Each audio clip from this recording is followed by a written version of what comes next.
Si Haring Solomon ay anak ni Haring David at kilala bilang pinakamatalinong hari sa kasaysayan ng Israel. Nang mamatay si David, si Solomon ang humalili sa kanya bilang hari. Sa simula ng kanyang paghahari, nagpakita ang Diyos sa kanya sa isang panaginip at sinabi, "Humingi ka ng anuman at ibibigay ko sa iyo." Sa halip na kayamanan, kapangyarihan, o mahabang buhay, humingi si Solomon ng karunungan upang mahusay niyang mapamunuan ng Israel.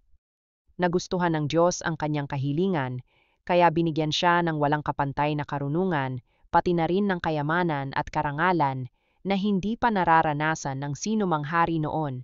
Isang araw, may dalawang babae na nag-aaway tungkol sa isang sanggol.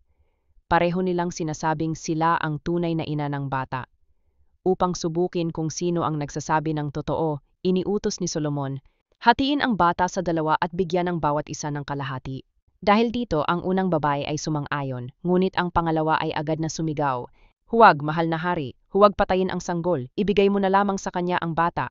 Sa pamamagitan nito, napagtanto ni Solomon na ang pangalawang babae ang tunay na ina, dahil mas pinili niyang isuko ang bata kaysa makita itong mamatay.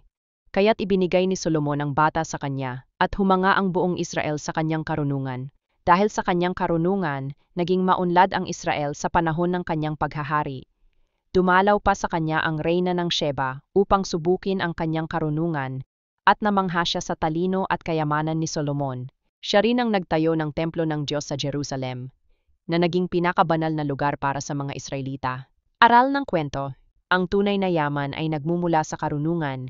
Pinili ni Solomon ang karunungan kaysa kayamanan, at dahil dito, ibinigay din sa kanya ng Diyos ang lahat ng bagay.